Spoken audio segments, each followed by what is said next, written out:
I tell people don't taste it because you're going to be addicted. No one's coming to save you. Yeah. You got to figure it out. The sale is just really taking your passion and really you're thinking for the customer as well and giving them the answer to the problem that they don't even know that they have. You are not in control. Why we do what we do. Because I need them to care the way I care about my baby. Like, how do you keep going?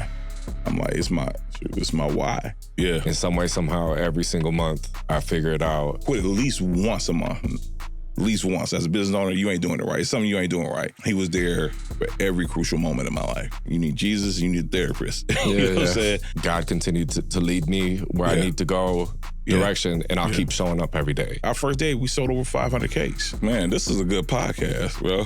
Free game. Yeah, free game. What's up, everyone? Welcome back to a new episode of the Free Game with Crack podcast. Today, I have Marcus Leslie. Yes, sir. A.K.A. Mr. Leslie's Cheesecakes. Yes, that cheesecake guy. I guess cheesecake guy.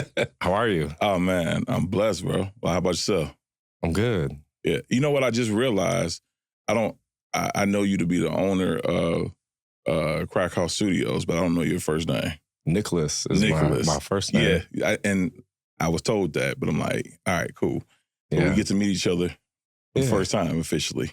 That's part of the reason why I like doing these podcasts. I realized if I would have met you, say, yesterday, we would have met each other, had a good conversation for, let's say, 20, 30 minutes, and I would think to myself, man, if people could witness that, that could have been content. Somebody could have taken something 100%, from what we talked about. Yeah. And so that was part of the reason why I wanted to start a podcast, because I realized how important content was for one. Yeah. How important it is to meet new people and network. And then also like combining those to have a show where you can always meet new people and network and get content at the same time. And that's like a beautiful situation. I love it. This is one creator I follow. Shans, I think. David Shans on the Yeah. So he said he started king of podcast. My guy. So he said, side note, I love his hot seat. I don't know if you ever caught that. Yeah. Yeah. So, but he said he started his podcast because he was trying to get essentially game from people that he admired without having to pay them for the game. And so I thought it was a genius idea. So I love this, man. When I heard free game, I'm like, all right, am I getting a free game? He getting a free game? We going to both get free game. So the goal is hopefully both of us get free game, give free game, and then the audience gets to witness it all, and then they're just left with a bunch of free game. I love it. Let's go. Yes. So how long have you been an entrepreneur? Wow. I've never been asked that question. Like, how long have you been in Mr. Leslie or started Mr. Leslie's Cheesecakes? But how long have you been an entrepreneur? Entrepreneur. So you just took me back to a memory. When you were in school as a kid, right? And they're like, what you want to be? And I said, entrepreneur.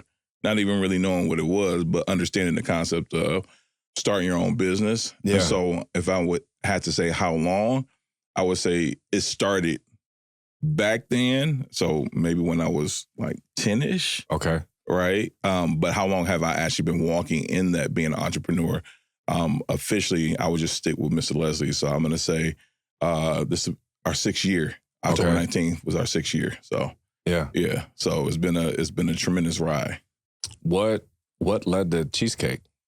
Yeah, so I always tell people it's an underwhelming answer, right? There's nothing deep. I'm just a fat kid that loves dessert. And I know that's not politically correct, but I just love, cheesecake is my favorite dessert. Okay. So, of course, naturally, you want to make what you like. Well, I assume that. And so the story goes, like, I went over to a friend, got invited to like a dinner party. Okay. And she was like, oh, I got the dessert in the oven with your favorite cheesecake. And I'm like, in the oven? That sounds crazy. She's like, shut up. Apparently, I was ignorant. I didn't know that cheesecake was actually a baked dessert as well as just a chilled dessert. Like, you know what I mean? I was just used to the no bakes. I see it. I don't know that. Yeah. So listen, I was you. Imagine me being you 20 years plus ago. Yeah. And it was the best thing that I've ever had, right? Begged her for the recipe. And she's like, I gotta kill you. My grandma made this. If I give you this recipe, she gave it to me. I'm like, you was capping. Because when I went to go make it, you go to the store, they got the Keebler crumbs and the Philadelphia cream cheese. Yeah. And they got the recipe of the cheesecake on there. Yeah. Yeah. It's the same recipe. Oh, okay. So I just took that recipe and essentially made it my own. Yeah. So I just wanted to give everybody what I love. So what did you do first though? Like, so you made that, and then what led to like the idea of taking that to the next level, or like where were you working at the time? How were you making a living? Listen, we're gonna have to do a part 2 and 3 on this. I don't live several lives. Okay. Nick. So what's one of the lives? Well, I'm gonna give you one of the lives. Okay. I'm gonna give you one of the lives. So where I was at that time, I was literally just making it for myself, and then natural progression. You have a potluck at work. Back when I participated at potlucks back in the day, so I think I was working at the plant, either Dakota or AI. So it was way warehouse, and it might have been in the time where I always had 2 jobs. So I think I was working at GC Services, collection agency, and so I would take it to the potluck, and they'd be like, "Oh my goodness!" Take it to the family events, take it to your friends, Friendsgiving, whatever, the hangout. They're like, "Oh, this is fire." Yeah. And you start hearing, "Oh, you should sell that." I'm like, "Yeah, y'all tripping. It's good." And so that's what just kind of led. It was just natural progression from there. And you literally 15 years plus later is when the business started. Okay. Yeah. Yeah. Okay. And so during that 15-year gap, it was just lots of that wasn't the main thing, obviously. Oh, no. Yeah. Yeah. So, I worked at Dakota for probably about 3-4 years. In that time frame, man, when I first moved back to Lansing, I worked at Home Depot, things of that nature. But the plant was the main thing. I did the plant for about 10-ish years combined. Okay. So, worked for collection agency. Everybody in Lansing worked for Evolve Teleservices. If you don't know what Evolve is, if you ever bought a Total Gym, yeah, the person on the other end of the phone, that was me. Okay. Yeah, or one of the people, right in East Lansing. So, I always kept like a second job like that. So that's where I was at, just really trying to figure out myself. Yeah. In that time frame, outside of that, just church, work, that was just my life. And I was making the cheesecake. It wasn't even a business idea. After I got married 5 years, we got married 2012, 2019 is when I started the business. Okay. Yeah.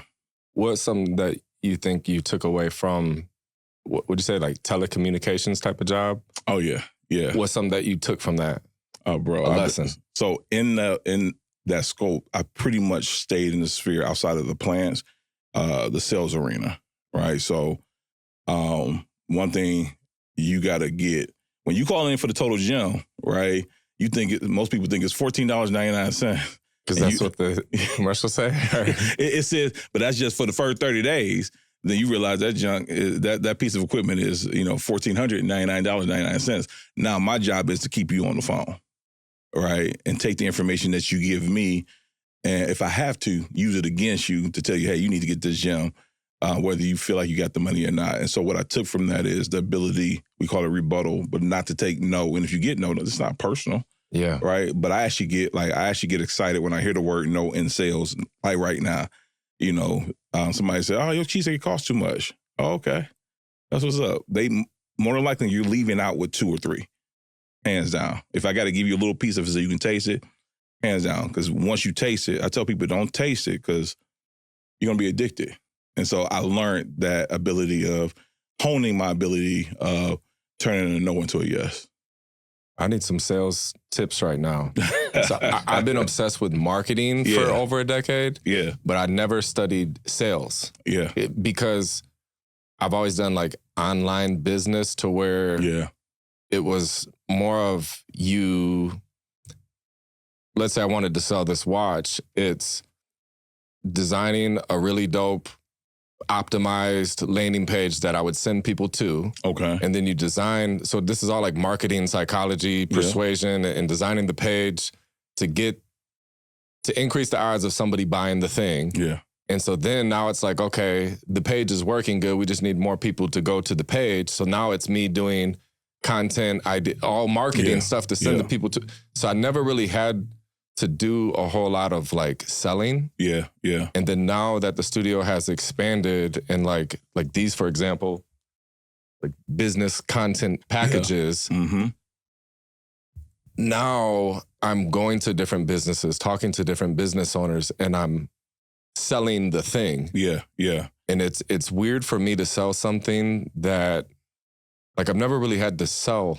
Yeah. If that makes sense. No, it's a different thing. Like, because you know what you have is good. Yeah. And it's phenomenal. Yeah. And everybody says, it's like my cheesecake, right? The average, I always tell people when I'm coaching them in regards to just selling your food product or just anything. So let's say you want to go into Meyer. The worst thing you can tell them is when they ask you, what sets you apart from everybody else? Why should we bring your cookies into Meyer? Because everybody likes them. I put so much love into it, and it's the best thing, and everybody should have them because you just said what 100 other people just said. Yeah. It doesn't set you apart. So now you have to convince them there's a problem that they have, whatever their problem is, and then you have the solvent to it. And so, so for you, now here's the thing, you might get 10 no's. Yeah. But that 11th one, if you learn how to turn that no into a yes, and it's really not a no until a yes, they more than likely want to say yes, but they're programmed to say no. Anybody ever, stop you, hey, you got a minute? You're like, nah, absolutely not. Automatic. But I don't ask that question. Like I tell my team, when customers come in, you're programmed to say no. So you want to sign up for the loyalty program? Absolutely not. You don't want to. Instead, I'm going to say, hey, Craig, Nick, after you got the cheesecake, I know you guys love them. I apologize in advance because you're going to be addicted to it, all right? And you're going to laugh. We'll chit-chat about it. Once you're done with that, you can skip that receipt. It's going to say either sign in or sign up for your points. You definitely want to do that because we rotate our flavors every month, right? So you want to be in the know. Also, we're going to give you 15% off once you get to 10 points. Who doesn't like discounts or possibly free cheesecake? Yeah. Absolutely. You clicked it. Because I just gave you the reason why the solvent to your problem. You don't have to question what the new flavor is. And so the sale is just really taking your passion, and really you're thinking for the customer as well and giving them the answer to the problem that they don't even know that they have. How do you delegate that to your team? Because obviously, yeah, I feel if you had to put money on it and I had to put Marcus speaking to every single customer that comes into the 100%. Store, you're going to have the highest conversion rate, 100%, right? Yeah. So how do you teach that? Man, this is a good podcast, bro. Free gang. Yeah, free gang. I'm literally in the process. We had our first sales training 2 weeks ago. It was supposed to start, we were supposed to have it in 2026, but one of my team members was like, yeah, we need it right now because they coming in there asking questions they don't know. So I'm like, all right, let's go ahead and put it together. It's not the finished product, but my first step is to teach them the why we do what we do. Because I need them to care the way I care about my baby. Like anybody that's working for you right now, the biggest problem you got to solve is get them to care. Like if they see paper on the floor, pick it up. That's the first step, right? So I get my team to care, and this was the process we're working on. Like, okay, so when I say put the whip border on like this, it's not because I want to be anal, but I need you to understand that the customer is looking for that same thing. But I need them to care. So I'm teaching, we spent a half an hour to 40 minutes on why we do what we do. Because we say, cheesecake is what we produce, but happiness is what the customer takes home. And giving them I realized I wasn't giving them the stories.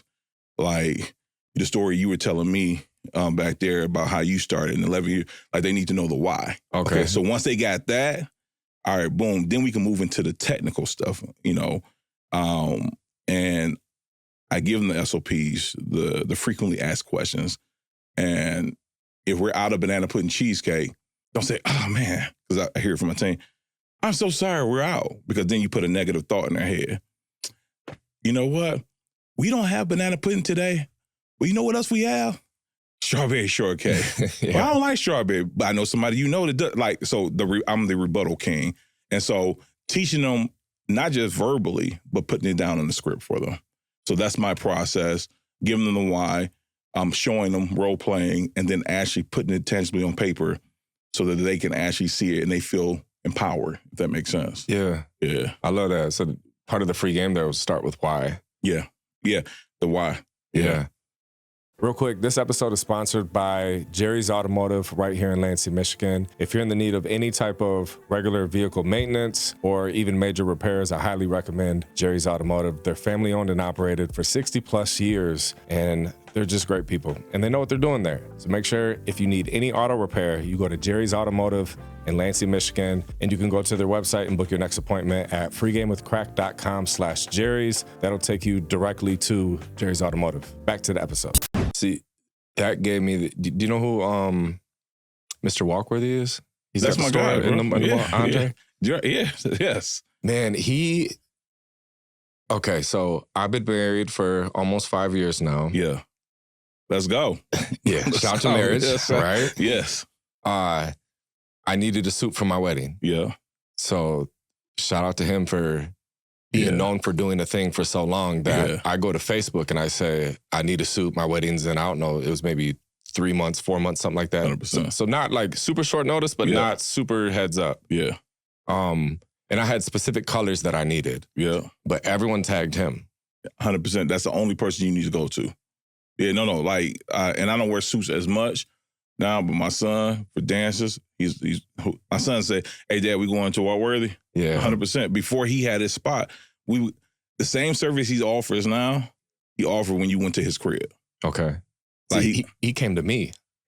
So no matter where he's at, it's not, even if he had a bad day, you're going to still get the same Walkworthy service. Yeah. Yeah. So everyone tags him. And then we pick a date and time, and he was like, no, I'll just come to you, get all your measurements. Yeah. So he met me at my old studio. That's dope. Well, he walks in and he starts looking around and he sees at the old studio, there's Crack House logos and there's Crack-a-lack on the wall. And he said, Crack-a-lack, Crack House Studios. Mm-hmm. Okay, tell me about yourself, young man. Yeah. And so I give him like the 3 to 5 minute long story short version of my whole like life and career. Yeah. And he was like, wow, I'm impressed. Yeah. So I asked him about his story, and he told me about how he had went to jail or prison and then wanted to dress how you want to be addressed and got out and changed his whole life around. It was intentional with how he shows up and all this stuff. But he sold me. Yeah. And so then he started asking like, oh, so you do like, what do you charge for a commercial? And I was like, you don't need a commercial. Yeah. Yeah. And so he gave me this like vision for, and I know these things, I learned later that these things existed, but I call it a brand story video. Yeah. Yeah. He's like, you know, how much for a commercial? I was like, you don't need a commercial. Nowadays it's social media. Yeah. I was like, here, if you were to only pay me to do one video for you, the rest of your life, it would be a video of you telling your story. Yeah. So how you just told me that like 3-minute version, but you sold me on you. Yeah. And your why. And I said, so now for the rest of my life, anytime I need a suit, I only want to get it from you because I'm bought in on your why. Yeah. Yeah. So then now I'm like, that's a service I want to offer for businesses is like, hey, you could have other people do all of your media stuff, but like for this special video, this is where this would be the one that I would ask that you to have me do 100% to tell that story. So, but that all birthed from him and that all birthed from the why. And so that all tied with you saying that. Start with the why. Yeah, dude. It's our driving force, or should be. Like, you know, the question I'm sure you get asked this all the time is, how do you keep going? I'm like, it's my why. Like, you know, several why. What is your why? My why? Oh man, my wifey. Shout out to my wifey Kathleen and my 2 babies. Well, they ain't babies no more, man. My son 12, look like he about to be 16, and my baby girl who's 10. And so, and then you know my mom's. You know, but it starts with the household, and so the times where I wake up, like, so what you don't know is, like, I just got out the world from Grand Rapids doing deliveries. I've been gone since like 6 this morning, doing deliveries. Boom, came back, got a call on the road, like West Saginaw Myers, like, oh, they out, like they need some right now. Say, oh, that's wild. That's a crazy good problem. Say less. Crazy good problem. Y'all gonna leave the dock open? Yep. Bam. All right, we'll bring about 100 cheesecakes over. Went there. I stayed kind of up the street from West Saginaw Myers. Went home real quick, kissed my wife, said what's up to the kids, changed real quick, and said, all right, I'll be back. I'll be at the studio. Yeah. Right over there. And so they are my why I do that. They're why I was open on my birthday on Black Friday. You know, now my wife. Happy belated. Oh, thank you. Wifey was like, I think we should shut down. I'm like, but babe, it's Black Friday. It's my birthday. I can capitalize on that day. But they're the reason why I keep going because there's times as a business owner, and I'm sure, and I've heard like, on the pod, like I always say, if you don't want to quit at least once a month, at least once as a business owner, you ain't doing it right. It's something you ain't doing right. I have, more than once a month. Like, you know what? This is for the birds. I'm about to go deliver pizzas. No knock to anybody delivering pizzas. I'm just saying, go work for somebody because I'm responsible for the Mr. Leslie Cheesecake world. Like, if I have a delivery driver that messes something up, they're not looking at him. They're going, Mr. Leslie. Yeah, everything falls back on you. Everything falls back on me. So they are the reason why I made my wife a promise. My kids made them promises that they don't know about. And so we're going to fulfill those promises. Your son does look older. I seen the story you did the other day. You were like zoomed in on his face and stuff. He's just staring at you. Yeah. Oh, no, that's my nephew. Oh, okay. That's my nephew. He is 17 now, and unfortunately, I love you, but my son towering over him. Like, if you see him, he was walking away, and I was like, yo, bro, you look like you about 15. Yeah, he like wear 13s, and we just bought some 14s for him. And I'm like, yeah, I ain't ready. What has been some low moments? Low moments. Life in general. It could be outside of business. Yeah. If you can't tell, I'm typically a glass half full. And so even I try to, what's the saying? Take your lemons and make lemonade. But I would say probably the lowest moment is personal and affects business. So in 2023, the first thing that shot to my mind, I lost my father unexpectedly. December, like 2 weeks before Christmas. And so, we get the call, and man, praise God for my wife. Like, I'm at the crib. She called me and she was like, hey, I'll be home real quick. And she's like, if your sister called, and I don't know. She's like, just don't answer the phone real quick. Like, she didn't know who was trying to call me, but she got us together. And my other sister, she was living up here at the time, her and her family. And we got on the road, drove down. I'm thinking he at the hospital. We about to be like, Dad, what are you doing? You know what I'm saying? They said he was at work. All I know is he at the hospital.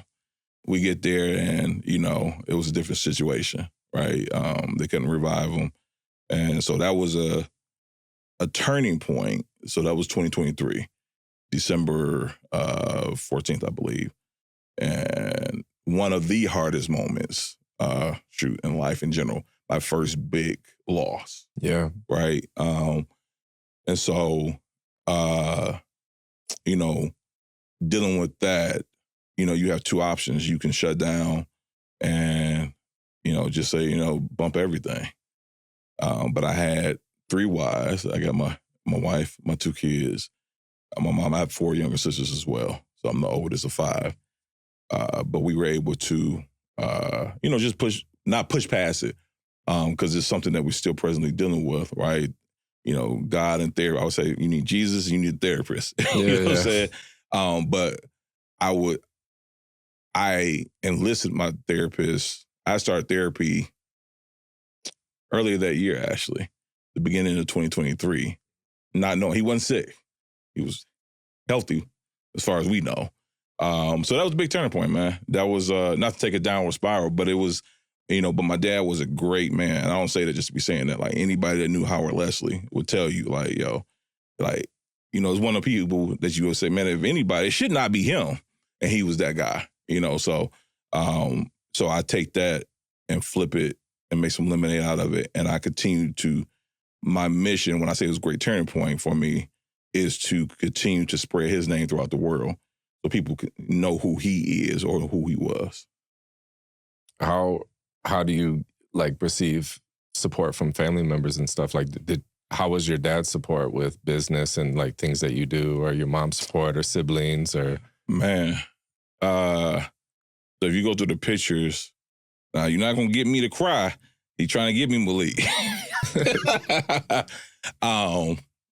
He was there for every crucial moment in my life. Okay. Right. So he was my first delivery driver.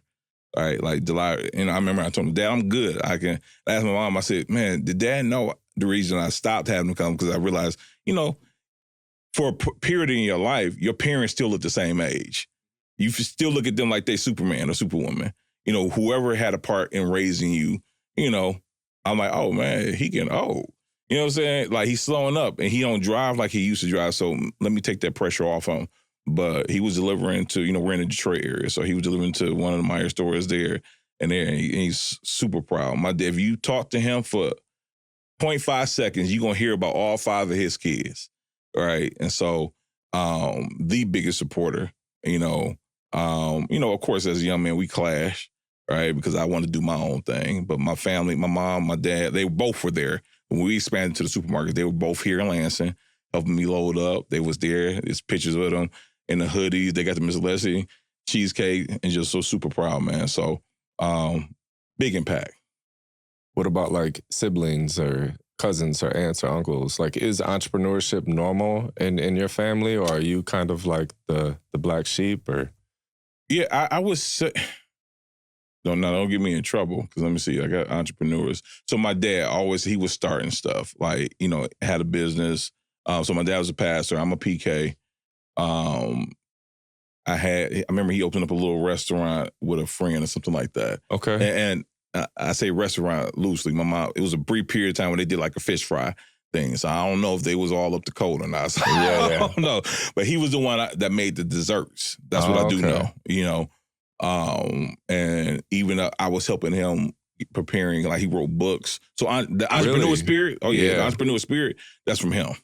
That's an ambition too, to write books, to do this, like the hustle. It's the hustle, man. It's and his time before he passed, the one thing he struggled with, like, man, I got so many ideas. Yeah. And I just told him, Dad, the only thing that you don't have that I have is, I have mentors and things like they didn't have that in their time. Like, it was like, so he didn't have anyone to help mold and sculpt. And so me and him began that relationship. All right, so what do you got? Like, give me the book so I can help you get this published.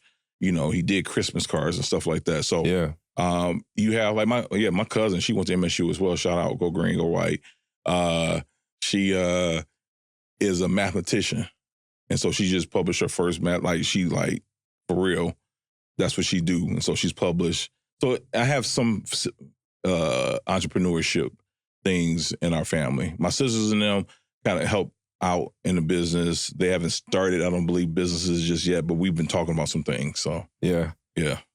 How did you, like, what do you think made the biggest impact on this of yours? Like, mindset? Yeah, you got a good mindset, a good head on your shoulders. You're intelligent. You just mentioned like having mentors, like to even know to search for mentors is a level of awareness. Like, have you always been bright? How are you smart, basically? Yeah, I mean, I appreciate that. I never looked at myself. I got kicked out of MSU my first year. So they was like, I didn't go to college. I went and I partied.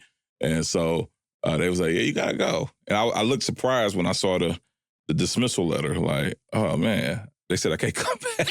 Let me ask you this. What was your plan when you first signed up to go to Michigan State?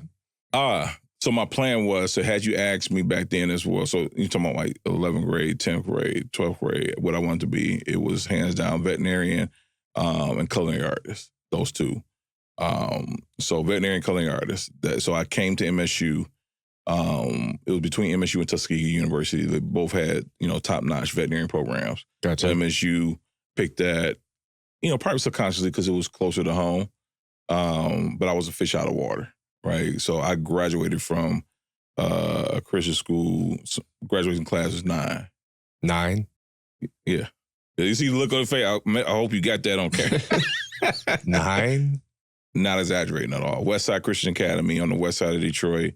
So did you guys have like a varsity team in it? Like, you don't have enough kids for the majority of sports.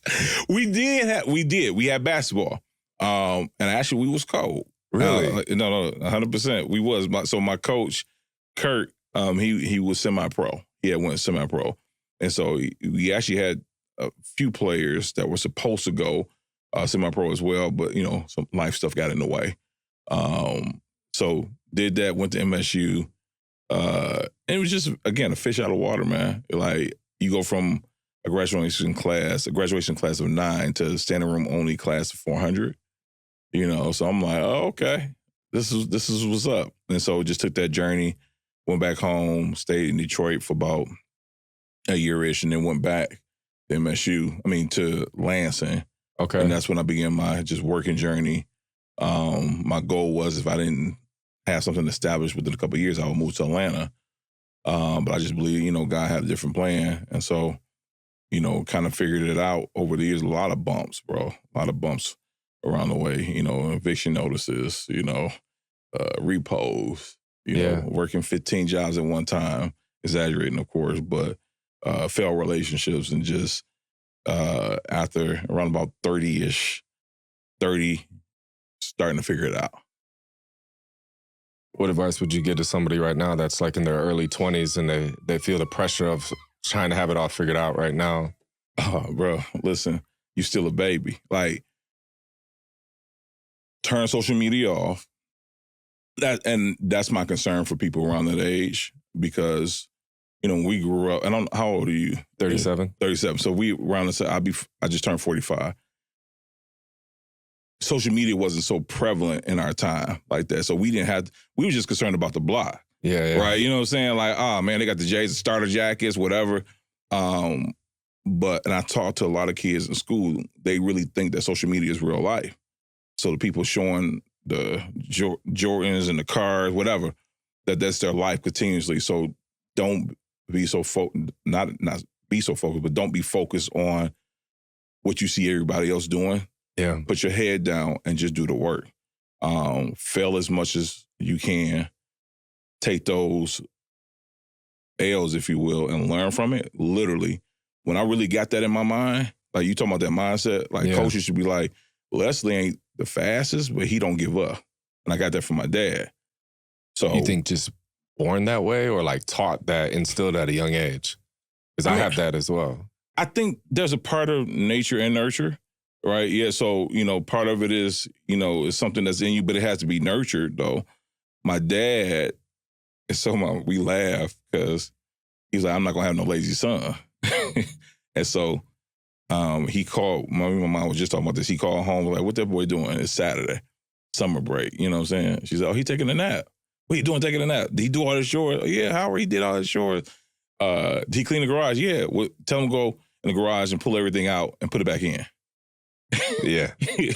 Now, of course, I was pissed back then, but his mindset was, let me teach him that a man needs to value work, and until the job is done, it's not done. If that makes sense. And so, I think having someone like that in my life, and you talked about like mentorship, like for the longest, I didn't really know about mentorship. And to be honest with you, I think it was over the last 7 to 8 years where I understood mentorship probably from a church perspective.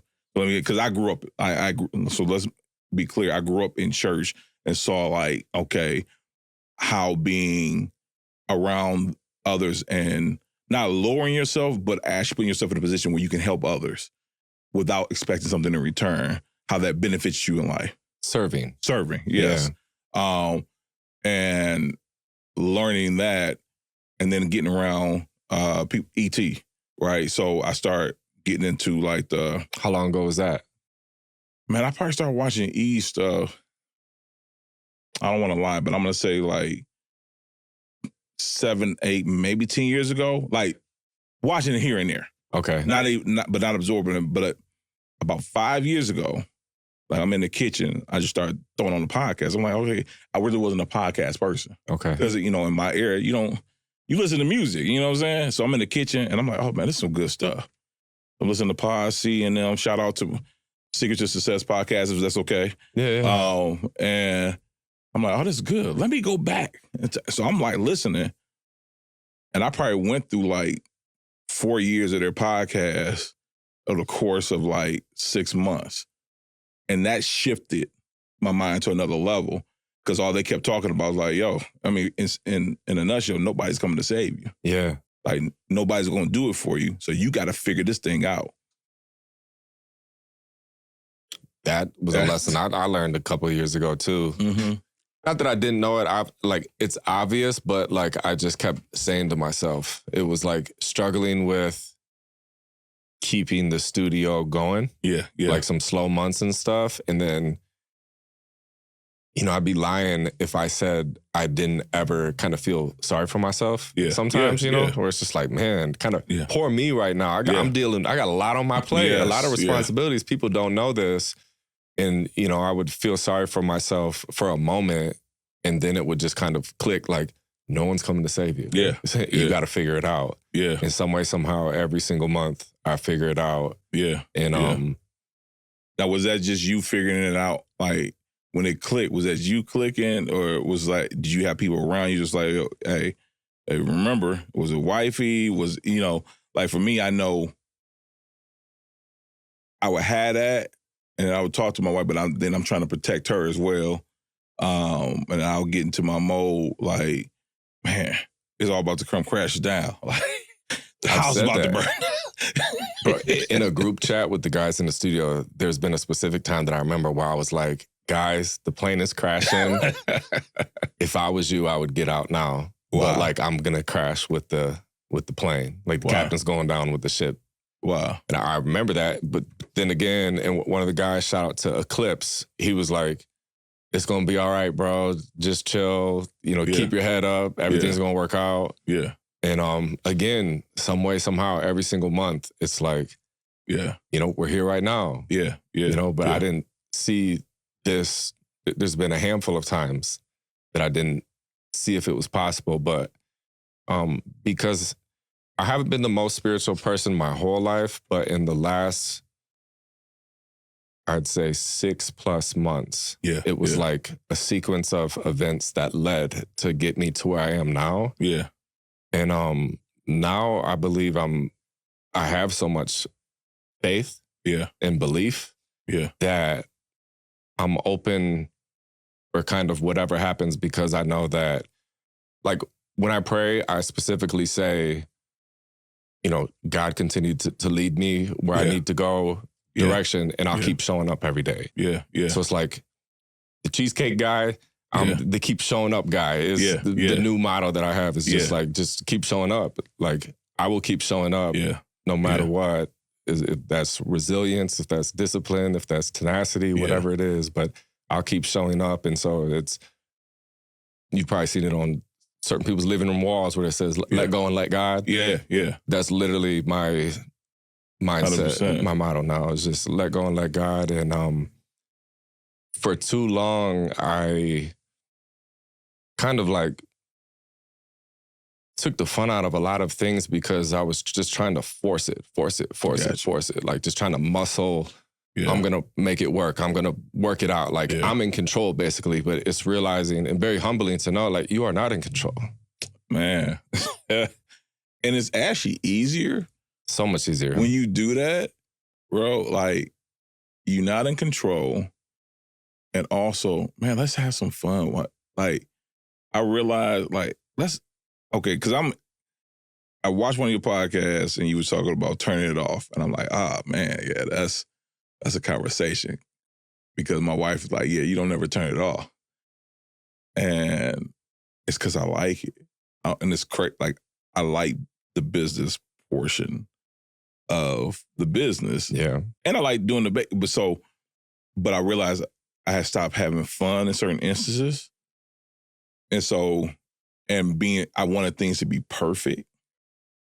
And now I'm just living in let's do it. Let's all right. If we mess up, it's good content. Yeah. That's it. Said with this podcast, man, in the past, this is Cedar Street. Yeah. I can't tell you how many episodes, you know, like freaking monster trucks drive by, ambulances. We'll piss you off. In the past, I'd be freaking out, and you'd probably see me sit here and and then think like we got to edit this out or something. Now it's just we hit record, and whatever is said or happens, if I stutter, if I pause, like I have a very, very, very zoomed out approach to a lot of things. Yeah, like another mindset that I have is when in doubt, zoom out. So just like with this podcast, knowing when in doubt, zoom out. Am I going to continue to have conversations with people every week in 5 years? Like, well, if it's 1 a week, 50 a year, 5 years, that's 250 episodes. Is it even reasonable for me to count on having 250 perfect podcasts? Hell no. There's going to be at least 50 that suck. Right. Who's it? You ever watch, what's my man name? Kev on Stage? well, not watching. He has like online comedian, whatever. But he said, man, y'all take this. They were talking about posting content. Y'all take this too serious. He said people are watching your stuff, your 30-second clip in between on the toilet in between wipes. Yeah, I'm like, yo, he just said a mouthful right there. Mm-hmm. And so we take too much, like you learn in the failure. Yeah, or just like the pictures of the past, like you showed me in the bathroom.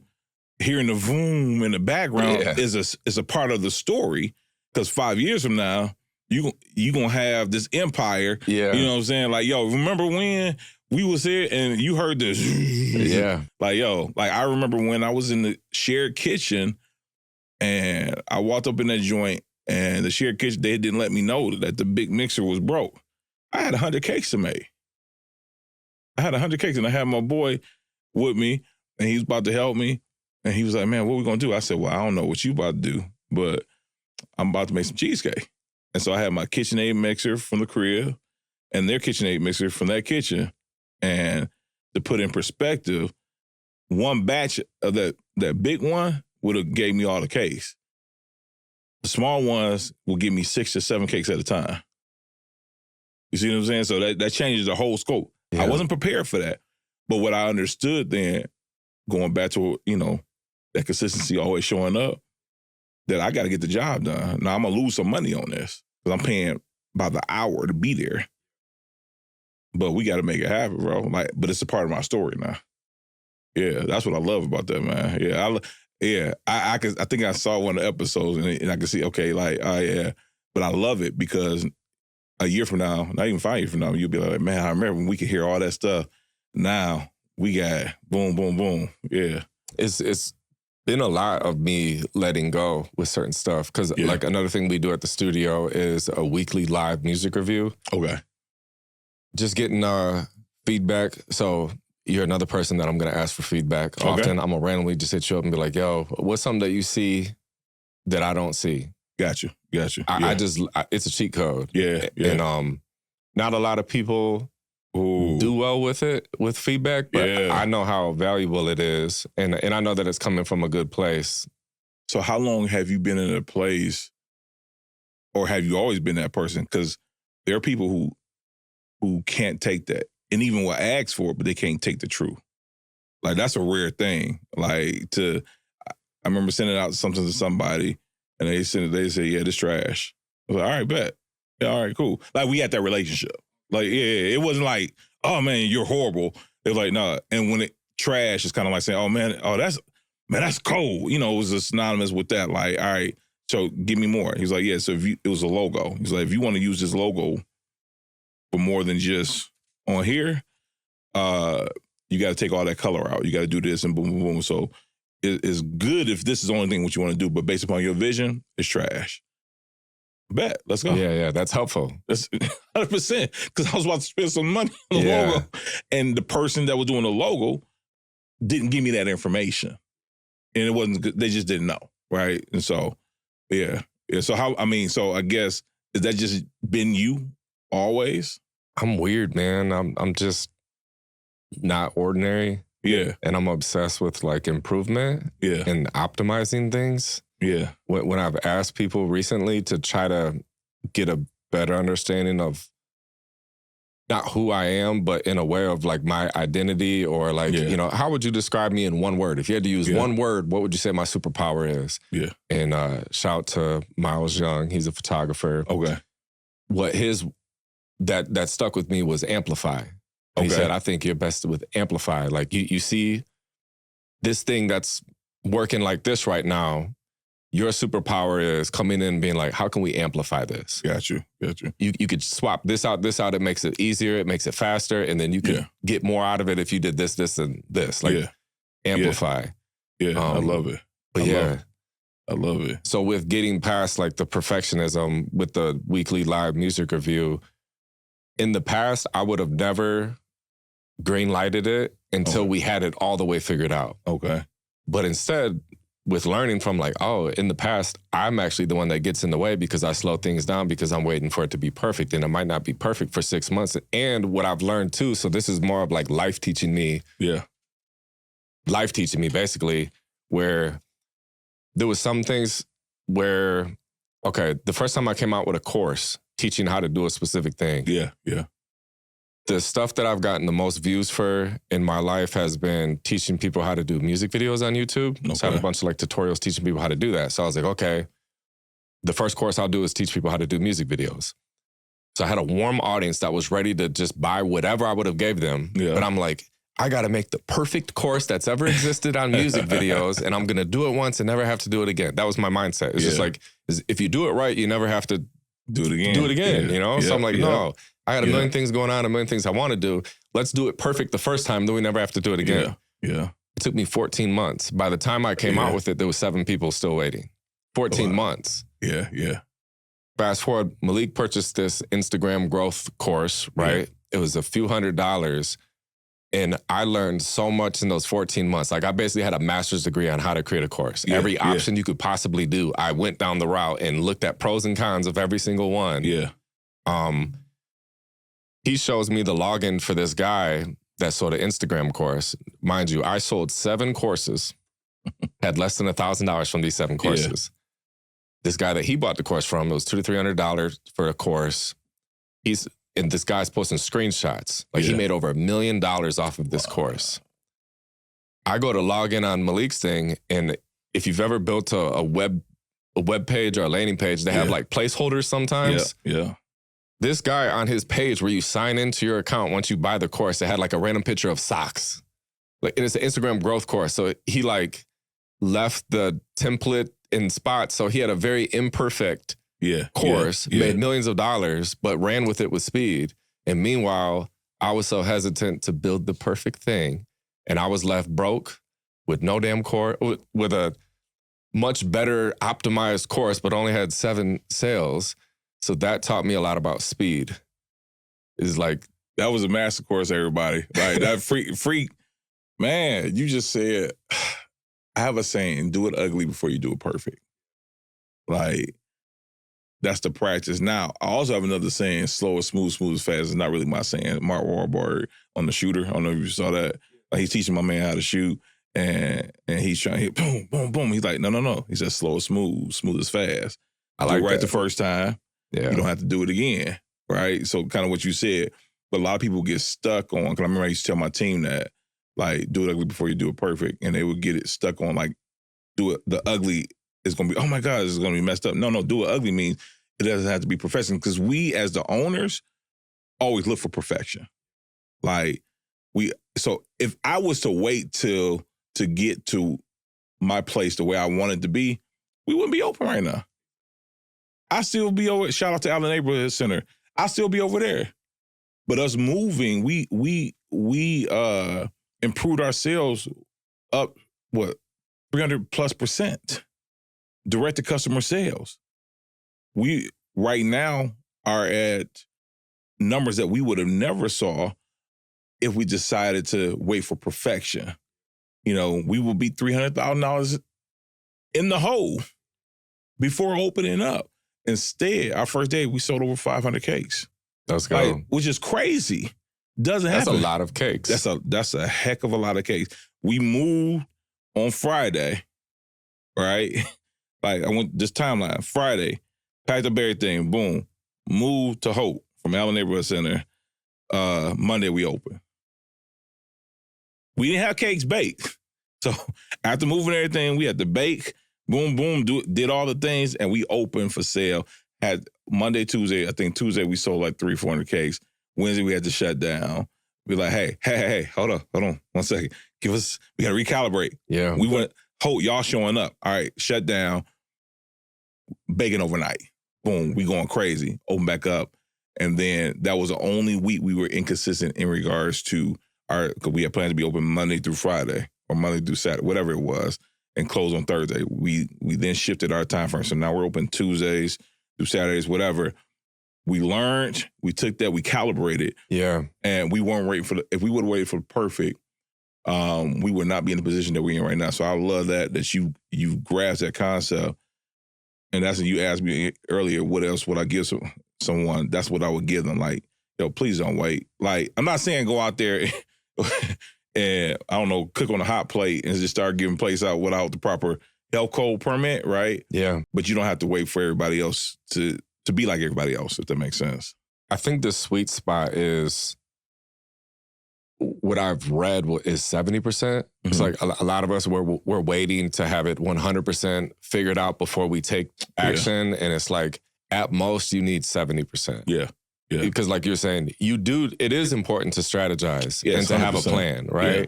But there's so much stuff that you wouldn't even account for until you actually do it. So like earlier, how I was talking about Mr. Walkworthy and then the brand story. And I'm like, this is it. Yeah. This is a genius idea. I went and did some, and I learned immediately. I ran into things that I would have never even thought of until I actually went to do it. And because it was also me assuming, oh no, you sit down, you ask them, and then they tell it, and then you film it, and it only takes this long, and then you throw it. And then it was like, wait, not everyone is good at talking on camera. 100%. Not everyone is direct or clear with communications, and some people go this way, then this way, then this way, and I wouldn't have accounted for that until I went to actually go film certain people do it. Yeah. So there was a lot of things come to light once you actually are on the path to do the thing. A lot of learning comes from like just being in the trenches, man. Learning. I mean, when you think about it, you learn how to walk. Most of us fell a lot. You know what I'm saying? Bumped our head. And as parents, like I make calculated decisions. All right, I can see, he gonna fall. All right, but that's not gonna be, it's not a cliff. So I need to let him bump himself. He might have a little scar, but he gonna be good. Right. And that's how I feel like this journey has been for me. Like my journey as an entrepreneur has been great. It's been great.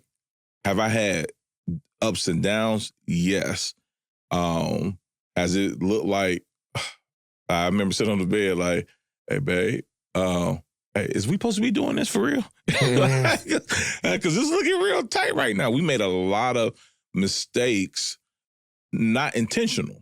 Right, we thought we were making here's the thing, people don't understand. Most times we think we're making the right decisions. Yeah. You know, then you're like, oh, shoot, I just got taken advantage of. Or, oh, shoot, I shouldn't have paid for this all with cash. You know, I got $20,000 in the account. Business got $15,000. It's going to leave me with $5. We'll make that money back. COVID. Now you screwed. You know, so you live and you learn and you make better decisions and you surround yourself with better people as well. Yeah. What are you doing? What does it look like I'm doing? Filming content, jackass. You look like you're struggling. How do you turn this thing on anyways? Do you want some help? I mean, what, you can help? You do know that this is what I do. I help people with this all the time, right? All right, so what do? Look, just go to crackhousestudios.com/call, book a call with me, and I'll help you out. All right, sounds good. Talk to you soon. Here's a little thought for you with being a parent. So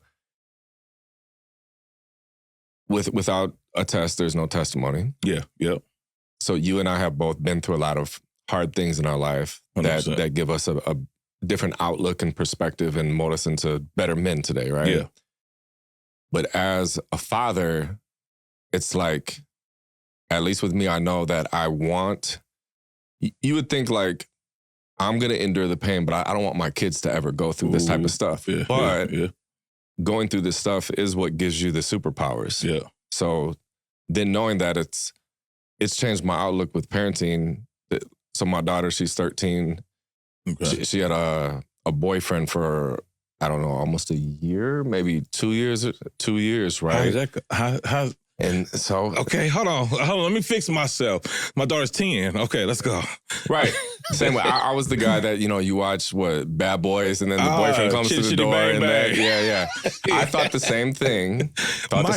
You look 40. Yes. And then I remember being in the hot tub one night, and I was with my wife and my daughter, and I could tell that they talked about this boy, but like she wasn't comfortable maybe with me yet. And so when she first brought it up, I knew how I respond to this right now is going to determine her programming on can I share these type of things with my dad or not. 100%. So she brought it, and inside I felt a certain way. Yeah. But outside I was just like, oh, tell me about him. Yeah. Do you have any classes with him? Whatever. Yeah. Well, hoping for the best. Hopefully they live happily ever after and get married, and they started dating at 11 years old. They broke up recently. Yeah. And I knew, I've had my heart broke. I've cried. Yeah. I don't want my daughter to ever go through that. But at the same time, it's inevitable. It's going to happen. Yeah. So how do you feel that as a parent, knowing that you've went through some hard times, but that's what gives you your flavor, your character, your depth, and knowing that you don't want them to feel the pain, but at the same time, knowing that it is inevitable and they're going to go through some things, and that is only going to make them stronger and more resilient. Yeah. Now, I watched a lot of your podcasts, man. I was studying you. I'm like, I feel like you trying to get me real emotional on these on this episode. You know what I'm saying? Man. All right. So man, I love my babies, bro. Like my son and my daughter. And you right. Like I'm from the west side of Detroit. Born and raised, and I feel like I love Lansing is home now, y'all. But this certain grit I feel like I have. And I'll be looking at my son and my daughter sometimes, especially my son, he's my oldest. And I'm like, bruh, like you complaining about not having you want a new what is it, Nintendo Switch? Like, come on, Dad. Like, what is this, bro? And so I think me and my wife, we talked about it. Like, I realized I was protecting him too much, right? Because you don't want them to have the same experience, that you have. I mean, shoot, he's grown up in the birds. I ain't had that experience. He eat ramen noodles because he want to. So I found myself having to switch. And I told my wife, I'm very intentional. Like my therapist said, Mark, you're very self-aware, very intentional. I told her at a certain point, babe, I need you to really be his mom. By that, I mean like love him, cover him. There's a point where I'm going to have to be like super hard on him. The difference is that I gave him the warning. My dad didn't give me the warning, right? So I let him know, like, son, you're going to have to do things that you don't want to do, and it's going to be hard on you, right? But I need to prepare you to be that man. And so I do intentionally, because I find that kids now, they lack critical thinking and the ability to problem solve. So, so I mentor a lot of kids, high school students. And so I try to be intentional with that, with him and my nephew, who lives with us, the one you saw, he's 17. And so I do try to put them in certain situations, right? Like, for instance, we got back from the D, they spent time on the holiday with the grandparents. And so when we got back, I'm like, yo, we got to do, y'all got to shovel the snow. Like, I'm not shoveling the snow. You 13 looking like you 18, you 17, but we got to shovel our neighbors across the street snow first. And it was like, oh, Dad, I didn't know you meant like right now. No, 100% right now. I don't care. And if he comes out and try to give you some money, we don't take that. And so making them go out there, do stuff like that, I try to put them in a situation where they got to walk. Like, nephew, you're going to have to catch that bus. Yeah, I'm not, yeah. Well, I can't do nothing about that. You want to go to the gym? Well, it take me 40 minutes. Okay, we need to prep your time. All right, so just putting them in situations where they have to think for themselves without the struggle. But I think, I did tell them this, though, Nick. I'm going to drop them off in the hood. See if they get the way out of it. But really trying not to problem solve everything with them. Like, mothers are going to be mothers. And so I'm like, babe, I need you to, I know he didn't do what he's supposed to do. Yeah. But I'd rather him get to the door and it's time for him to leave out. And he's like, Dad, I'm about to be late. Well, that's a you problem. You need to come in, you need to fix this up, and you just might not make it to hang out with your friends as well. So, I mean, it's not the necessary grit that we had probably. And my baby girl, man, I do cover her a lot, bro. That's my heart. But we're realistic with them. I share things with them that our parents really didn't talk to us about. Like what? Like, well, the first that came to mind was the birds and the bees, right? My son didn't have a birds and the bees talk. You know what I'm saying? We were going fishing. He said, Dad, I almost threw up. So he was probably like 11. He had he knows everything. Okay. he knows everything because I don't want nobody else to teach him that. Yeah. And he understands that it's important for you to be a good human being so you can prepare for the person and the people in your lives that you're going to be responsible for, whether that's your wife, whether that's people that you work with, things of that nature. My daughter, she all four of my sisters wrapped in one. So we had a conversation about husband. I said, one day you're gonna be in a relationship, baby, and how you pop it. Like when I say popping, the natural, 10-year-old, 11-year-old stuff, because you didn't get your way, it's not gonna work. People don't want to be around people who are not appreciative. So instead of just going off on her, hey, let me teach you, and I can show you better than I can show you. Like, so she didn't want to wear the coat her mama got her, because she liked her own style. So, okay, so what we're going to do is we're going to go around, we're going to see the people who can't afford what you got. And we're going to sow and we're going to bless them. And we're going to talk to them so you can be appreciative. You cannot like it, but you don't have to treat people wrong when you don't like it. So that's just my way. How important is it for you and your wife to be on the same page with decisions? Oh, 100% important. Even if we're not on the same page. Meaning, there's parts.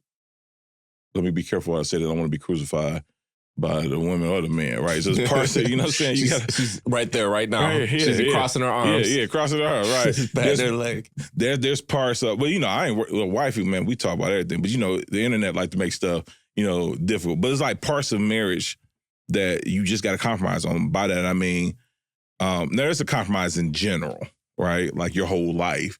You might not like, I don't know. You might not like your toast made a certain way, your spaghetti made a certain way, or you might be very specific on how the sheets are folded. I don't know. But as it relates to core things like raising children, finances, things, I think you have to be on the same page. Even if I might say, babe, I don't like this and how you do this, but I trust your leadership in this area, so I'm willing to flow with it. Like, we have conversations like that. Like, okay, she's like, do you know what I mean? Does that make sense to you? Or do you like that? I'm like, okay, so I don't like it, but I'm willing to rock with it. Yeah. And if it doesn't work, can we come back and like look at it and see what we can do? And, you got to have peace in the household, bro. Like, we're business partners. We're co-owners of the business. So that's awesome. That dynamic it can get wild. Yeah. Yeah. We went to 2 weddings in the last 3 or 4 months. Okay. And the advice that we've given both newlyweds was have the difficult conversations. And because we do so often, we're very close like this, but we can sense kind of immediately being around another couple is like, ooh, they avoid all those conversations. Unspoken expectations. Yeah. Yeah.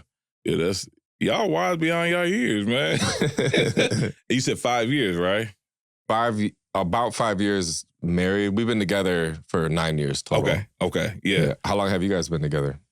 This will be 14 years going to 2026. So we celebrated 13, August 18th of this year. We were together about, September of 2020, 2011. I officially proposed to her on her birthday, May 10th of 2012. We got married August 18th of 2012. Yeah, so very short. She's a friend of her cousin is my best friend.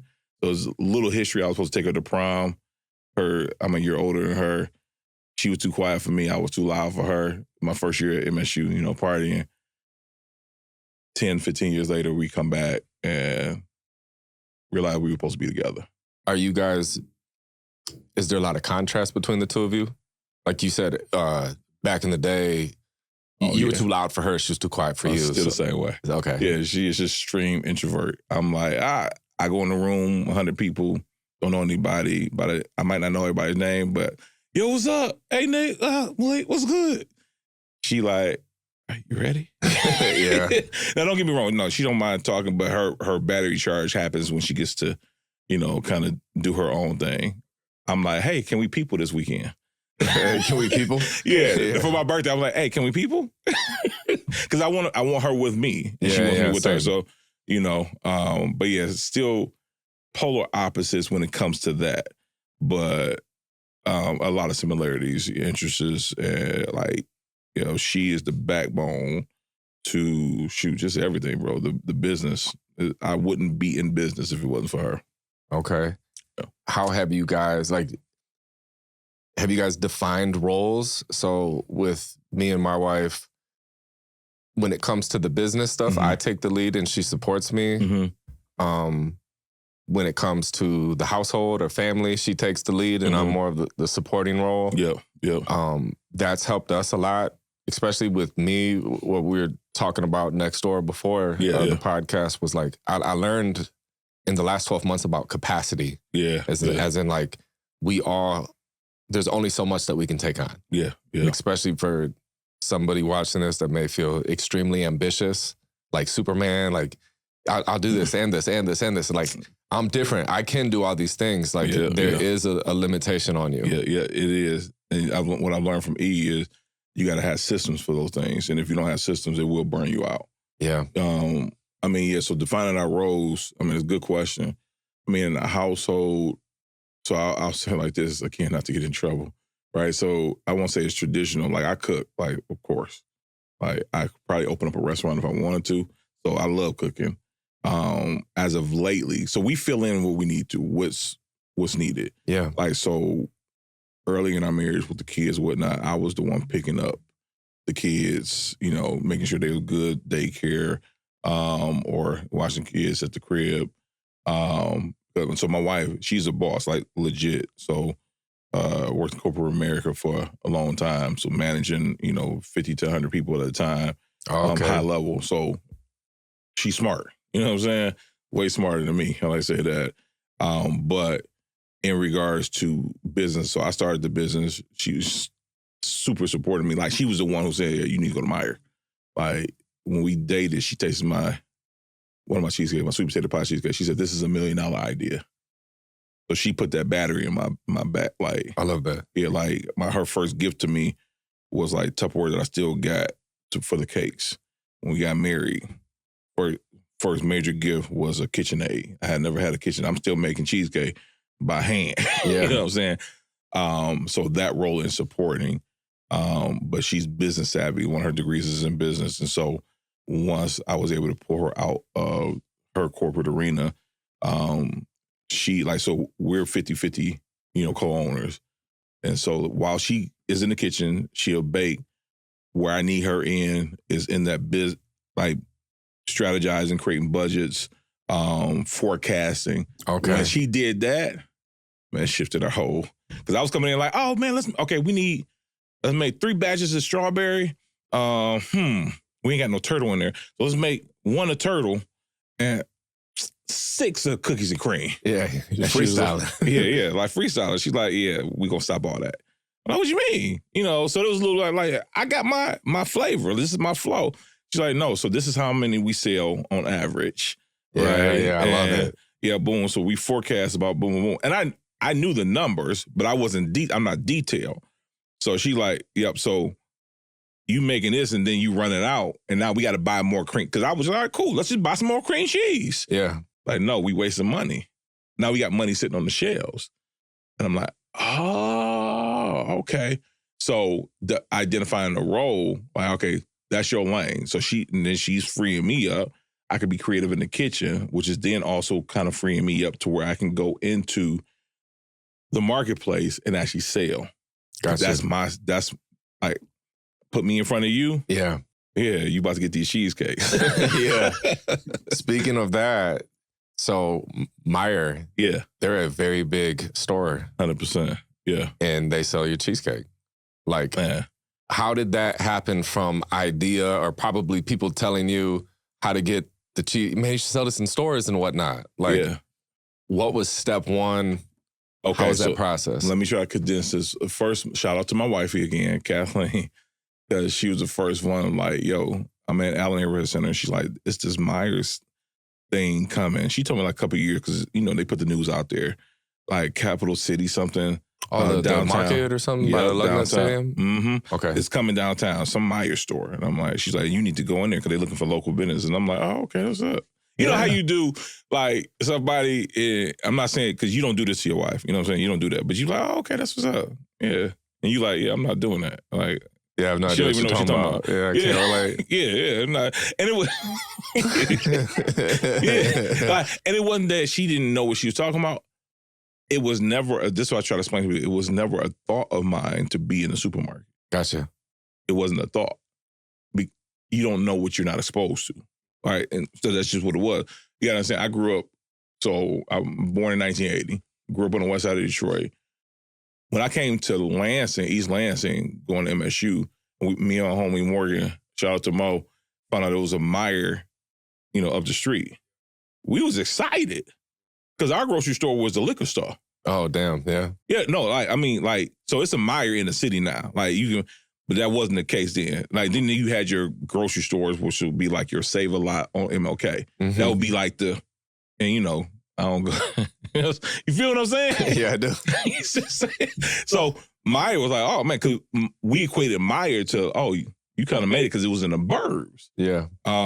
So going from being, I would say, a black boy from the west side of Detroit to being in Meijer wasn't a thought process, but then it became reality. So she put that seed in my head first. And I'm like, but I just want to open up a little shop. You know what I'm saying? I want people to come in, drink some coffee, some cheesecake. Y'all come in. I'd be like, yo, what's good, Nick? Man, good to see you. I got your favorite cheesecake here. And we get to chat it up. And she's like, I really think so. I went to go meet with Tony. Shout out to Tony from Leap. Actually, it was organic. Our kids went to the same school. So he told me what he did, and I still didn't understand what he did, but I set up a meeting with him, and he was like, yo, I was telling him what I wanted to do and what my wife said I should do. He listened to me. Like, you listening to me. And he was like, yeah, you know what? Marcus, man, that's an awesome idea. Tony, I love Tony. He'll tell you you're wrong without, hurting your feelings at first. Yeah, that's good. He said, yep, so I got it all. He had good notes. He's like, but yeah, I agree with your wife. Yeah, but then he broke down the why. He said, their hood is $80,000 to $100,000 by itself. Installation, buying that, your stove, boom, your mixers. Your renovations, you're going to buy a blank slate. You're not even talking about rent. Yeah. We're talking about construction. Yeah, you got to build the thing. And I'm like, all right, yes. And then he said the wealth in the industry, 3% is in the mom and pops, which means the storefront. You're selling your cakes and stuff. It's 3% in the wealth in this industry. Wholesalers where the wealth is. I said, man, you should have led with that. Let's talk. Yeah. I started my business in 2019, October 2019. What happened in 2020? Yeah. The world shut down, yeah. Yeah, world shut down. I was bent on opening up a bakery. And I did that. Well, I believe my wife loved me, but she probably would have went back to Detroit for a little second. Like, yeah, this cat crazy. Because I would have went bankrupt. And so that right there was the shift. And so being at the right place at the right time, at ANC, put my head down, working, shared kitchen, coming in, people, they in there and you supposed to be in there. I'm doing what I need to do, selling consistent products, doing the same thing that you're doing.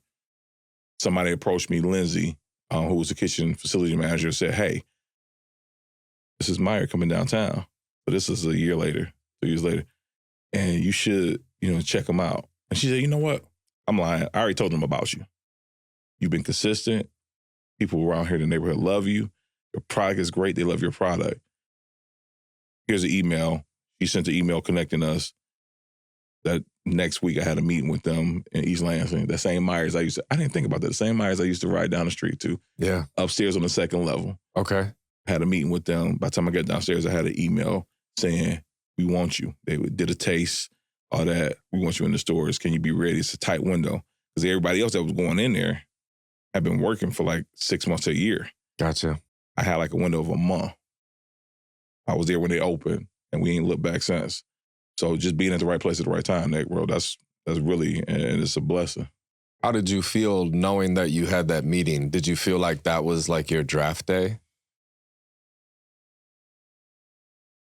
Ask me that. How did I feel? I was excited. I didn't know what to expect. Yeah, that's what I'm saying. It was uncharted territory. I honestly thought I'm going to get in there. Mm.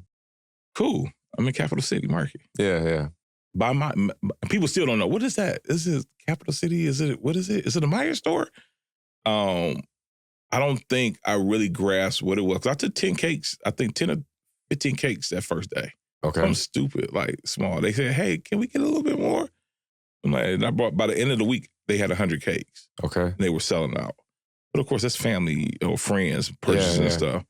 So when that happened, though, was there doubt in you that was like, that did that, what you just did right now, of I got a lot of friends and family are getting it right now. Is this going to keep up next week and next week? Is like, was there fear? I don't think it was. What I think it was, I'm a realist, right? So I know sales. Your opening day is going to be crazy. There's always going to be a drop off. So that's kind of how I looked at it. And I didn't know what to expect. Like, I'm like, I thought 10 cakes was good. Oh, they really like it. Yeah. Okay, so we bought 20 more. Oh, they really like it. I think I was more excited than anything. Like, oh, okay. All right, cool. 6 months later, we taking 200 cakes. Dang. They really like it. And then I'm like, oh, this is for real. This is, okay. That's when draft day started happening. When Meyer was like, okay, so hey, what's your plans? I'm like, you tell me, what's your plan? Yeah, what are we doing? What are we doing? What are we doing, partner? Yeah. And so that's when it shifted. I think within that year, I had branched out to 2 other Meyer locations. Do you remember what the second one was? Yep, so Capital City, and then we went to Woodward Corner Market, which is in the Metro Detroit area. And then we went to, get them right, I think Grand Rapids, which is Bridge Street Market. And then we went to the other one, which is in Detroit, downtown Detroit. They had just opened it up about a year later. Okay. Which was Rivertown Market. And somewhere, and forget my timelines, y'all, but somewhere in there, after I think that year or so, and this is what happens when you do this, man, God is amazing. I just got to say that when you do what you're supposed to be doing, you're consistent, you put your head down, you're not listening to all the noise. Oh, this cheesecake costs too much. I can get the other cheesecake at Meyer for this much. You know, I wasn't focused on that. I hear it, but I'm not focused on it. One of the store directors was like, yo, so I pitched your product to the supermarkets because it was not a guarantee that you go into the supermarket. You don't just get in there. You still got to pitch the big box stores. And that's how we got into the box stores. They were like, yo, he doing these type of numbers in these stores. Why isn't he in our big box stores, which is a supermarket? So that's when we expanded to those. How was that pitch? You remember? Yeah, so he pitched first.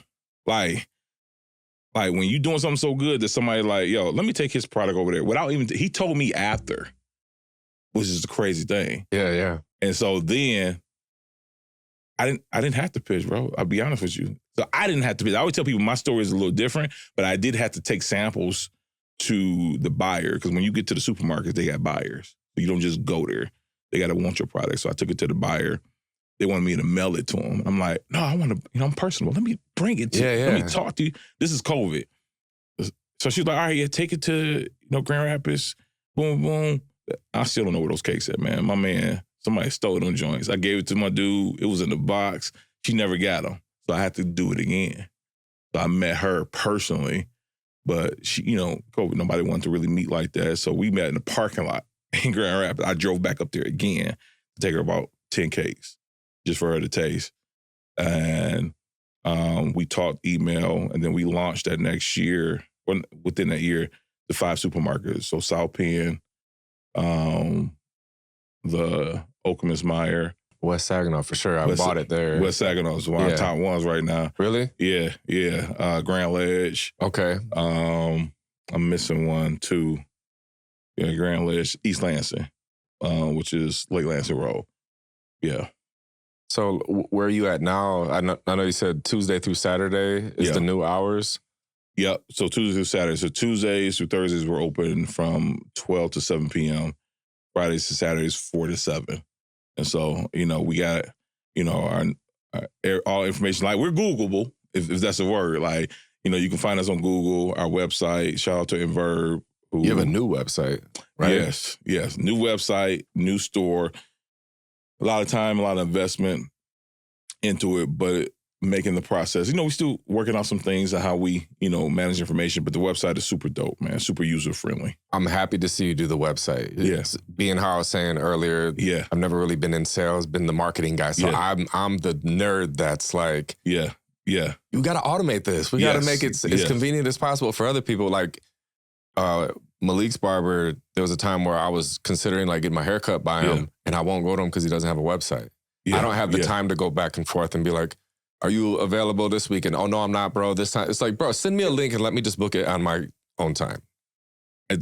I love websites. Yes, I have also transitioned from people who do services. I don't know, we might have the same barber or had the same barber. Because of it, I'm like, yo, my life, the life I live, I need convenience. Yeah. You know what I'm saying? I don't need to guess. I don't need to shoot your text and remind you that I got an appointment with you in that realm. But yeah, just the automation. Hey, you hit me up for some feedback. Go to the website.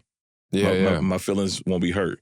Go there and play around. Cause we know there's some kinks, but like we ship as well. And so we've been doing it, but I was manually entering the shipments in that third party thing. So now Inverve connected everything. You can go on there and boom, we get all the information. Sweet. Man, it just makes life a lot easier. And you guys have a loyalty program too? Yes. So rewards? So you have, what is it? So we were using Square. We're still using Square as our customer front-facing POS system. And so within the next phase, in the next 3 months, we'll be integrating because we use Shopify for the online. I love Shopify, man. Well, I don't know how to turn it off. I was up, I couldn't sleep, so I'm up last night looking at the customers. Okay, boom, email. Shoot, I could do this. Oh, automation. Bam. I'm like, all right. But so we got to integrate both of those systems because right now we still got 2 systems. Yeah. Right. So the points are on Square. It's free game, y'all. Yeah. So now some customers are like, hey, but what am I? Because we built a great rapport of giving them points. So now I'm excited once we go ahead and bring those 2 together. And hopefully it can work. But I know Shopify can do the same thing. Yes, so it's kind of like, I'm trying to learn that. So if you got any tips, let me know. Bro, I have a lot. Our whole stuff is with Shopify. Okay. Yeah, so I would create the loyalty thing with an app on Shopify. Okay. And then maybe pay someone on your team or you or somebody would have to go through Square and find a way to download everyone's information and transfer it over to Shopify, but then you're good. Okay. And then use them. We'll be right back, free game, because we're going to get free game to each other. But y'all can get game off of this as well. So take all that information, put it on there, and then just solely use Shopify for that. And then, now here's the thing. I was looking at taking Shopify and making it our front-facing POS system as well. I would do that. Okay. Because I've been back and forth. I would, 100%. And it works good direct to customer sales. Okay. Yep. And everything's in there. And then, like you said, you can see the customers, you can see lifetime spend of customers, you can see everything. Then the beautiful thing is what I would love to help you with is you can put your Facebook pixel on your Shopify website. And so then what you can do is you can have every customer that's ever purchased from you in the past, and you can upload that as a custom list on your Facebook account. And then you can just give it a low, like $10 a day retargeting. Yeah. And then target locally. And then the nice thing is, this is a lot of free game. This is like ad stuff. Yeah. So keep on talking. Y'all stay tuned. Come on. Facebook, their big thing in the past was lookalike audiences, where you say, hey, here's 1,000 people that purchase from me, for example, and I want you to find 1 million people that look alike, that have similarities as these people, but aren't these people. Yeah. Well, now it's awesome, especially with a local business too. If you want to like own the Lansing area, is you could set Lansing as the location inside the ads and give it like a 15-mile radius or whatever you see most people coming from. And then upload all of your warm audiences. So like one of your warm audiences could be anyone that's ever engaged with your Instagram account. Okay. Anyone that's ever engaged with your Facebook account. Yeah. Anyone that's ever been to your website. Anyone that's ever purchased from you. Yeah. And then now you say, these are all suggestions for Facebook. That's like the new feature that Facebook rolled out. Yeah. So instead of like the lookalike stuff, now you say, here's all these warm audiences. These are all suggestions. So yes, Facebook is going to show the people inside of it, but also people similar to these. And then now you just have one ad set and put some money behind it and leave that on like forever. Yo. And then what you do is with your organic content. So like, let's say you guys are posting a few videos a week or pictures and whatnot. You have and you would put like 6 different ads in this one ad set. Yeah. So like the targeting is what I just said, all of those warm audiences that are suggestions, but limit it to like 50 miles within Lansing. Then when you get to the ad part, what I would do is post everything organically first. Yeah. And then look back and be like, what of our organic content is performing the best? And then inside the ads, instead of, because with the ads, you have 2 different types of content. You have dark post, which are, I'm going to give this to Facebook as an ad, but the second I turn this ad off, it no longer exists publicly. Okay. That's a dark post. Okay. That's what a lot of people do. But the problem with it is you lose all of the social proof and the engagement. So what's better is post everything publicly, organically. Yeah. So just like with the studio, what we do is bare minimum is like Monday, Wednesday, Friday, 3 posts a week. And we do these in bulk. So like we'll have a filming day maybe every 6 weeks and try to do 18 pieces of content in a few hours. Now we have all the videos and then spend a couple of days editing, and then we schedule it out Monday, Wednesday, Friday. We do that. Then as they get posted organically, you go into your Facebook ads and say, hey, I want to use that post that just came out there that's public as one of my ads. But you just set the budget on the one thing. So like starting out, you can put $10 a day. Yeah. So then you look at the end of the month and you're like, the only thing we added this month was $300 in Facebook ads, but our sales went up by, $2,500 or $3,800. Okay. Next month, let's go to $20 a day and let's spend $600. Yeah. And then you zoom, and then you're like, oh, that worked even better too. And you keep bumping it until you reach a point of like diminishing returns. Yeah. Which I think it wouldn't be anywhere like, I think that you could get to, even $100 a day, $3,000 a month, and still not be at the ceiling for it. Yeah. No. Yeah. He just gave some free game. And I'm going to get some free game really quick, which is when your mentor speaks, you hear what I just said. And where a coach speaking, you actually listen and actually apply it. And that's somebody asked me, how did you become successful? I said, I listen to what people tell me. When I don't know something, I listen. So, we're going to I'm going to talk to wifey, because we were talking about, she says, what do you think? Okay, now Shopify needs to become that one, because what I heard you say, let me dumbify it for me, right? Because I could tell that's your lane for real. So what I'm a nerd. No. But this is how I process. So what I heard was, because like what I do right now, I post an organic post, right?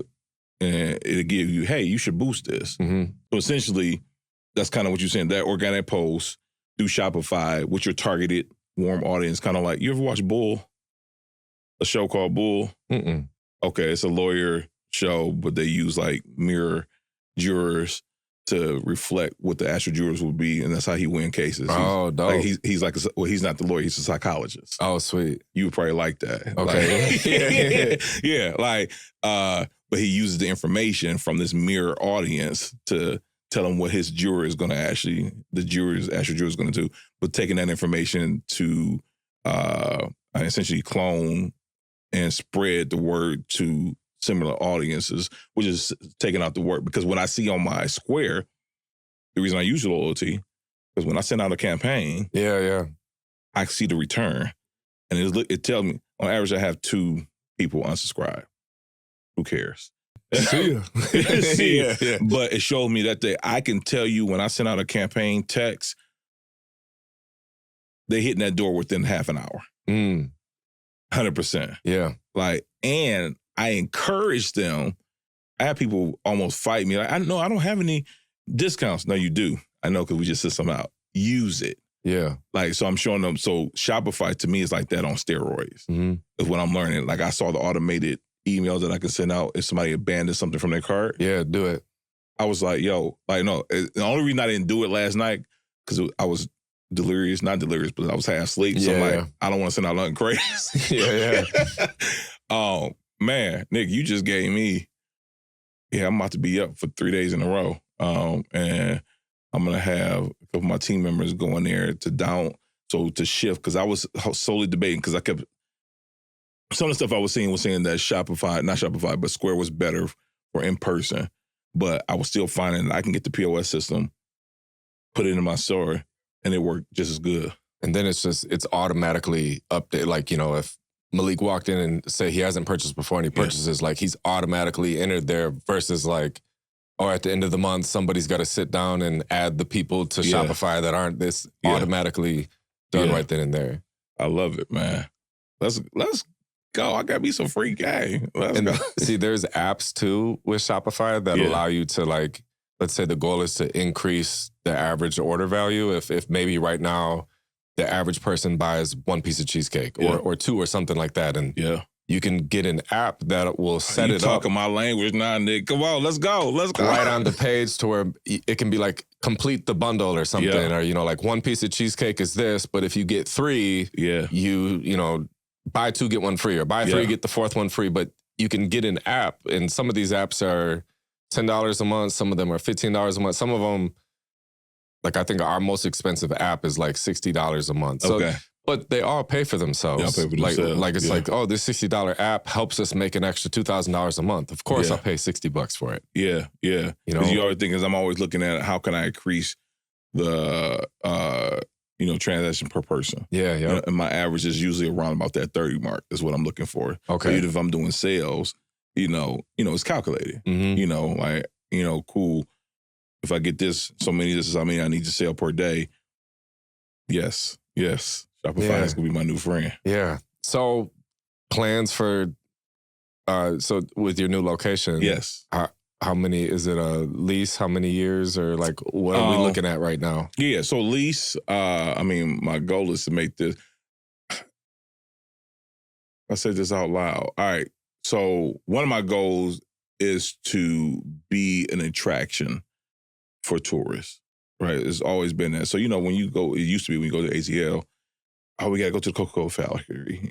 I want people when they touch down in Michigan, or the Detroit Grand Rapids, they fly in, put me in the direction of Mrs. Leslie's Cheesecake. Yeah, I want to go get a piece of that. A piece of that? Yeah. Like, we want to see, like, when you step in, eventually, when you step in right now, it's hollow, no tables, whatever. We need to upgrade a couple of things. But eventually you'll walk in and it'll say, welcome to Mrs. Leslie's Cheesecake. It started in such as, the media, the audio. Yeah. You'll see a video walking you through the timeline. So it's telling a visual story. So it won't just be a place where you can come get cheesecake, but you get to hear the history of this guy called Mr. Leslie, right?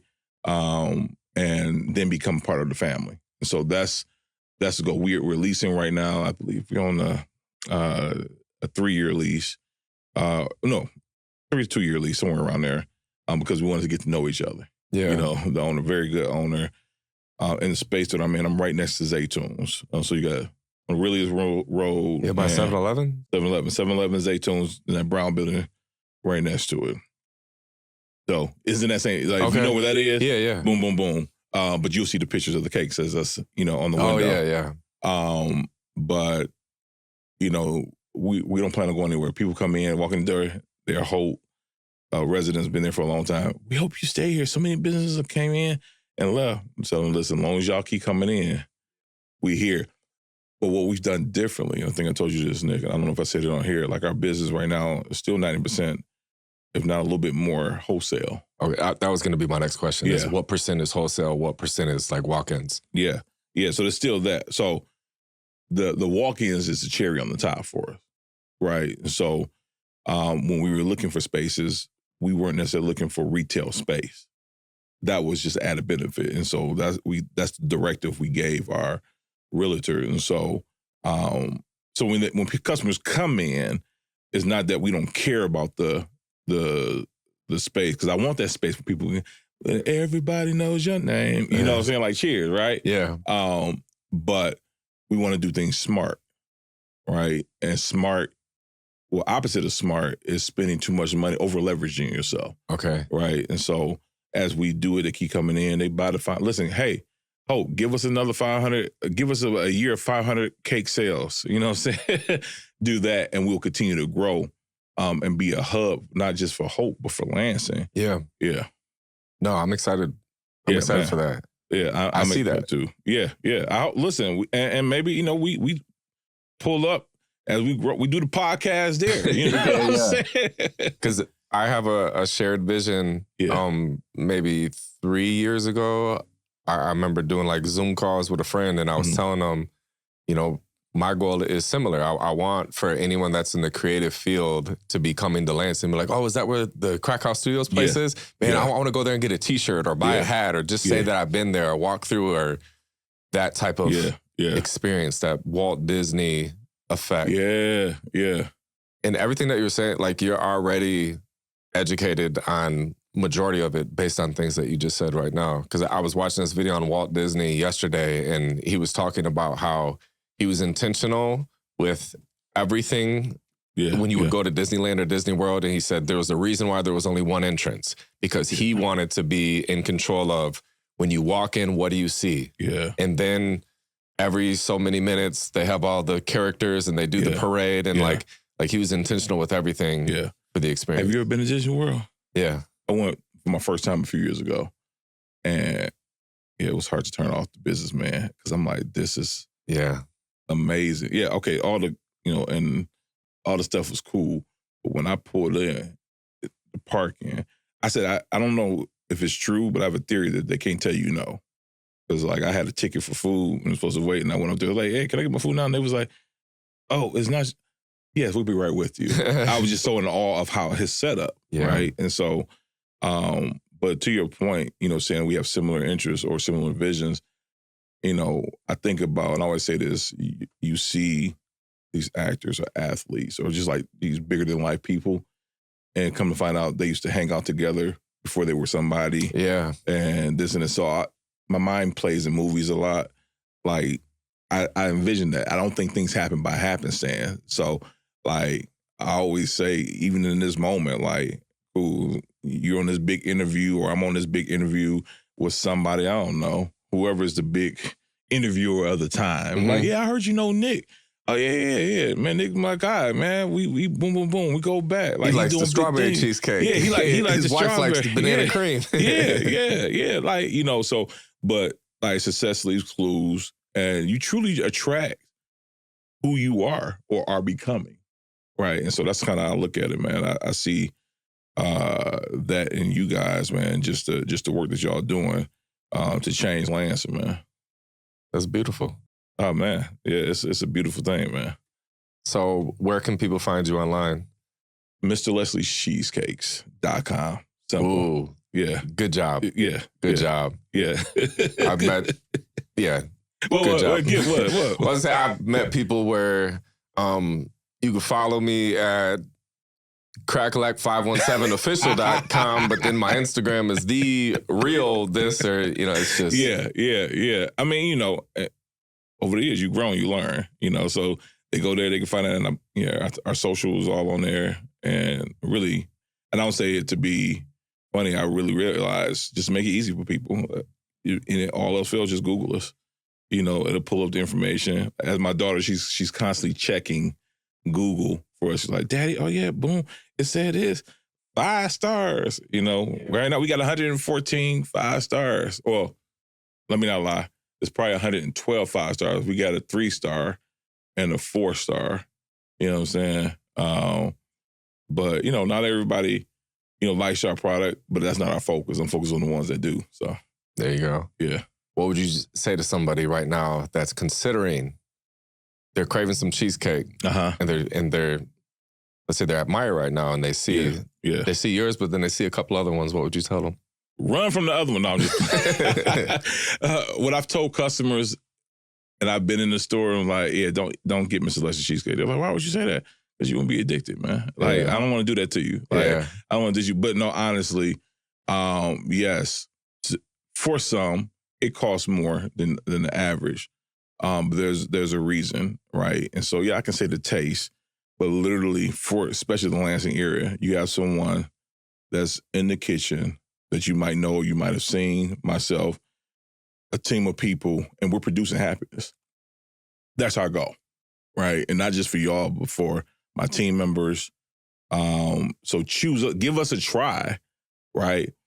Because it will change your life, not just because it's a great product, but it will give you something to remember. So I believe great food leaves imprints. And so, like, I have people who say, man, we had this on our first date. Right. So, like, what's your favorite meal growing up? Like specific meal? Meal or dish? Like chicken fajitas? Chicken fajitas. Or chicken kebabs? Chicken kebab. Who made that? My dad. Your dad? Yeah. Right. So now as we talking, like I see, you got the smile on your face. It's a memory tied to that. For me, my mom's mac and cheese, bro. Like, and her dressing. Like, I just brought some home right now. And so we want to be that. Like, at the table for Thanksgiving, Christmas, let's say y'all beefing. But when that food came out, all you hear is and clinking of the fork. Like, so they pick us because they not only want a great tasting product, but they want a product that's going to create memories as well, man. And it's memories that create happiness. Amen. Amen. Amen. Marcus Leslie, everyone. Thank you guys for tuning in to the Free Game with Crack podcast. Yes. If you're watching on YouTube, please give the video a thumbs up and subscribe. If you're tuned in on Spotify, do me a favor and please give it a 5-star review. I will see you guys next time. Make sure you follow Marcus on all social media. Yes. See you guys next time. See you next time.